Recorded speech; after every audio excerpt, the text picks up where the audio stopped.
La liturgia de la palabra se compone de dos partes. Por una parte, las lecturas del Antiguo y del Nuevo Testamento, el Salmo responsorial y el Evangelio. Y por otra parte, la homilía, la profesión de fe y la oración de los fieles. El grupo A constituye la parte principal de la liturgia de la palabra y el grupo B la desarrolla y concluye. Las lecturas del Antiguo y del Nuevo Testamento podemos ver desde tres perspectivas: como celebración, como teofanía de la palabra y como banquete de la palabra. Como celebración, la liturgia de la palabra es el primer acto de la alianza. En la misa hay dos partes que están íntimamente unidas y de ninguna forma la liturgia de la palabra es una preparación para la comunión. La primera comunidad cristiana no celebraba la liturgia de la palabra y la liturgia del sacrificio unidas, sino que celebraba la cena del Señor, que es la segunda parte de la misa, y la liturgia de la palabra solía celebrar en las sinagogas junto con los demás judíos. Pero cuando Israel rechazó sistemáticamente a los cristianos, la Iglesia tuvo que separarse de la sinagoga, y entonces la Iglesia, que tenía conciencia de ser el nuevo y verdadero Israel, cogió las riquezas del judaísmo y comenzó a celebrar la liturgia de la sinagoga junto con la liturgia de la cena. Y así tenemos dos partes de la misa: la liturgia de la palabra, que es la liturgia sinagogal, y la liturgia de la cena. Pero la liturgia sinagogal tiene su propia autonomía. Israel en los últimos tiempos celebraba la liturgia sinagogal como un verdadero culto a Yahvé. Israel va comprendiendo que lo que Dios quiere no son ritos ni sacrificios de animales, sino un sacrificio espiritual de alabanza, de verdadera obediencia a Dios. Y así se da cuenta que nada hay tan importante para el pueblo de Dios como escuchar la palabra y obedecerla, pues tal es el sacrificio que Dios busca, la liturgia en espíritu y en verdad. La teofanía de la palabra. Cuando se lee la Sagrada Escritura en la liturgia, no es simplemente una lectura para ser instruidos, sino que la palabra proclamada actualiza la salvación. Es la teofanía de Yahvé en el Sinaí, proclamando su palabra de alianza al pueblo de Dios. Es actualización verdadera y real del acontecimiento salvífico que se proclama. Palabra de Dios significa Dios habla. La palabra de Dios es creadora y como tal actualiza lo que dice. Cuando Israel lee la ley y los profetas, por ejemplo, cuando lee el Éxodo, tiene conciencia de que es verdadera celebración, donde Yahvé sigue haciendo alianza con su pueblo y donde sigue manifestándose en su gloria y resplandor. Banquete de la palabra. A Cristo se le come realmente de muchas maneras. Se le come sacramentalmente por el cuerpo, pero se le come realmente también por la palabra. La palabra es sacramento. Basta que nos fijemos en San Francisco. Usa las mismas palabras respecto a la Eucaristía que respecto a la palabra del Señor. Dice: las palabras del Señor hay que recogerlas y guardarlas en lugares santos. Y San Cipriano, en el siglo III, decía: ustedes que tienen tanto cuidado cuando reciben el cuerpo del Señor, de forma que no se les pierdan las migas porque es cosa santa, ¿por qué no tienen el mismo cuidado con la palabra divina? Pues el Verbo de Dios no solo se ha encarnado en el seno de María, sino también en la Escritura. Realmente se come a Cristo escuchando su palabra. Lo que pasa es que tenemos además la forma de cuerpo y sangre, porque la palabra se hizo carne y habitó entre nosotros. Dios no se comunica a base de ideas, se ha comunicado personalmente por su palabra, que es su verbo. La palabra es algo físico en la Biblia, porque es la realidad divina, la irrupción de Dios en el mundo. Escuchamos la palabra de Dios sentados, que es postura de reflexión, de acogida, de aprendizaje. Cuando nos sentamos a escuchar la palabra de Dios, nuestra actitud debiera ser como la del niño Samuel. Habla, Señor, que tu siervo te escucha. A la palabra de Dios que hemos escuchado, respondemos con te alabamos, Señor. Y con el Salmo continuamos ese te alabamos a ese Dios concreto que nos ha dirigido su palabra. Esto supone un corazón vivo, amante, agradecido. Tiene una gran fuerza el Salmo 135 que dice, porque es eterna su misericordia. Lo va repitiendo constantemente, porque es eterna su misericordia. El Salmo responsorial indica que el pueblo hace suya la palabra de Dios y que responde con muestras de gratitud, de alabanza, de acción de gracias o de arrepentimiento o de petición de perdón. El Evangelio como cumplimiento. En Lucas 4:21, Jesús coge un texto del profeta Isaías y dice, hoy se ha cumplido esto. Esa es nuestra liturgia de la palabra. Leemos el Antiguo Testamento como promesa y el Evangelio es el hoy. El Evangelio es la palabra hecha carne, es el cumplimiento de las Escrituras. Todo esto aparece incluso en los gestos de la asamblea y en la oración del que va a leer el Evangelio. El pueblo se pone de pie, postura de saludo reverente, de educación, de prontitud, de disponibilidad, y se entona el aleluya, que significa alaben a Yahvé. Se reconoce que Cristo es Yahvé, Dios. La Iglesia toma conciencia de la realidad presente del resucitado en medio de la asamblea.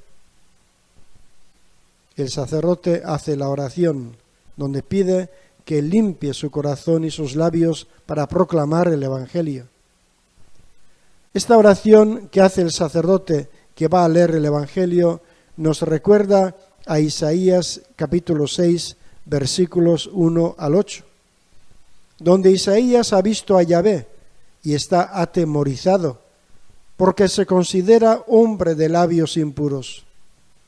Pero he aquí que el ángel le toca los labios con una brasa encendida, y ahora sí puede Isaías anunciar la palabra de Dios. Cuando falta esta actitud, se lee sin dignidad, corriendo, y el pueblo no percibe que se está leyendo la palabra de Dios. Procesión del Evangelio. Esto se ve en las misas solemnes. El diácono o uno de los concelebrantes, precedido por los cirios y el incensario, se dirige al ambón, desde donde proclama el Evangelio. Primero dice, el Señor esté con ustedes. El Señor ha hecho su entrada entre ustedes.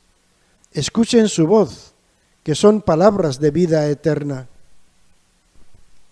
Dios, hablando por medio de su buena nueva, va a manifestar su gloria. Al libro de los Evangelios se le hacen los ritos como a una persona real. Es que la Iglesia tiene conciencia de que quien habla es Jesucristo. Por tanto, el incienso, la cruz, el beso, todo está significando que no se trata de un libro, sino de una proclamación de Cristo presente en medio de la asamblea. Por eso se inciensa. Nuestro comportamiento respecto a la palabra de Dios descubre nuestro íntimo ser.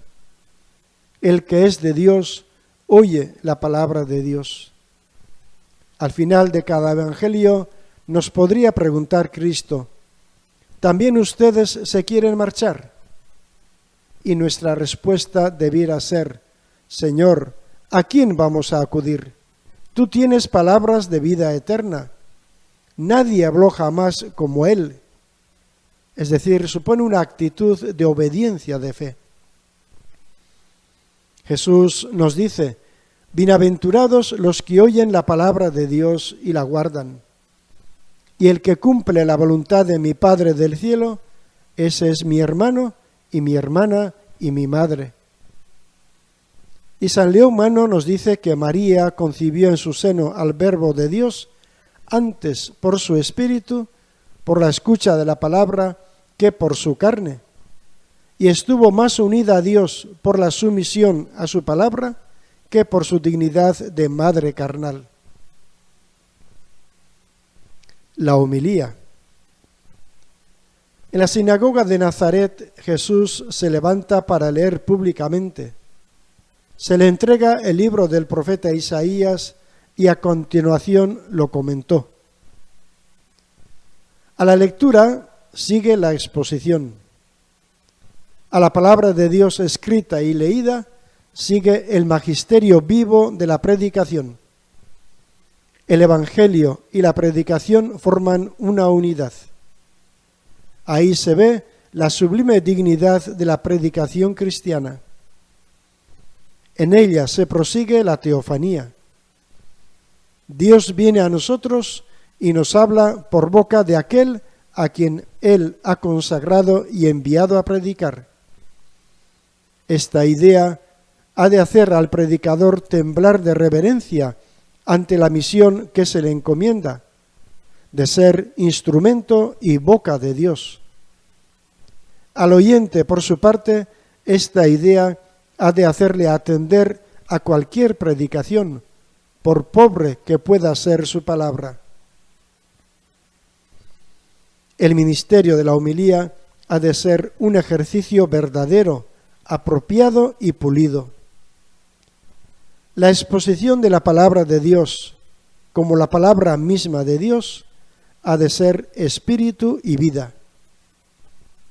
Ese servicio, empero, exige trabajo, pero sobre todo una actitud de apertura y oración en el mismo predicador. No sea que, mientras predicamos a los demás, seamos nosotros reprobados, dice San Pablo.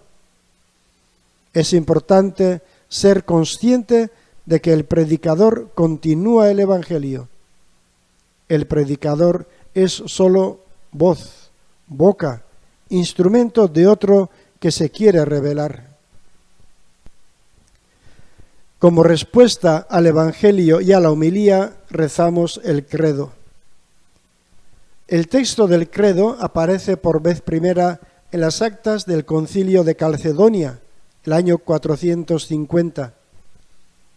Es como una síntesis de la doctrina que viene de los concilios de Nicea, 325, y de Constantinopla, 381. Pero el texto debía de remontarse al símbolo bautismal de Jerusalén, tal como lo empleó ya San Cirilo. En el credo se contiene la síntesis del dogma católico y los puntos que se barajan en la Eucaristía. El credo fue introducido en la misa en épocas de confusión cristológica, como un trofeo de las grandes luchas cristológicas y como en plan de júbilo por la claridad alcanzada a causa de esas luchas. Fue el año 1014 cuando el Papa Benedicto VIII ordenó para toda la Iglesia recitar el credo los domingos y otras fiestas. La oración de los fieles, como intercesión, brota espontáneamente de la liturgia de la palabra.